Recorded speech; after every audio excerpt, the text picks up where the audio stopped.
Now let's look at standardization and reliability. And obviously these are very, very important things when we're looking at any type of testing on a broad spectrum.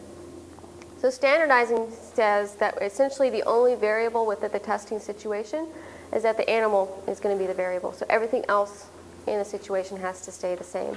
That means everybody's performing the test the same way, they're grading the test the same way, the test situations are set up the same way, things like that. And then we have to look at reliability. So if we repeat the test, are we going to get the same results? And ideally, when we're doing these, we want to measure the dog's behavioral response, and we want to have an objective description of the behavior versus a subjective interpretation or anthropomorphic determination of what the animal's doing. So maybe we can say, okay, this dog is showing offensively aggressive behavior because its ears are forward, its front teeth are shown, we can't see the sides, its hackle's up, it's leaning forward, and its tail is up, versus saying, oh, that dog's angry. So there's very, very different interpretations in how we grade that.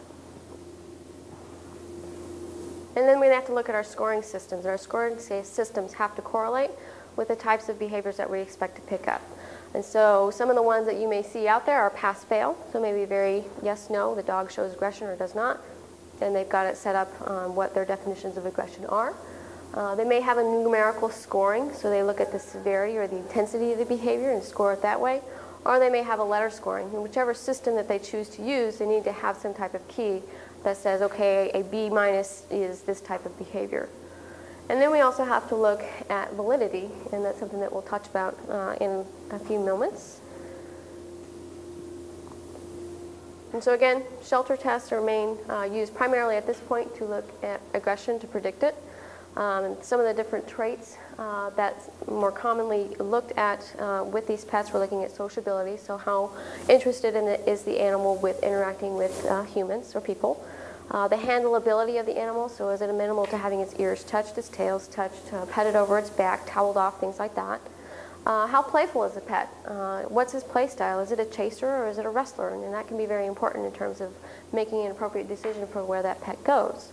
What's its arousal level? So when it starts to get play rough and tumble, how long does it take the dog to calm down, or is it still really amped up for a long time afterwards? Is there evidence of food or possessive aggression that we're picking up? What about reaction to a stranger and potentially a child? Or reaction to another dog or another species? You know, a lot of these dogs that I'm preaching to the choir here, you know, are going home to situations where they're going to be interacting on a regular basis with other dogs, cats, you know, pocket pets, things like that.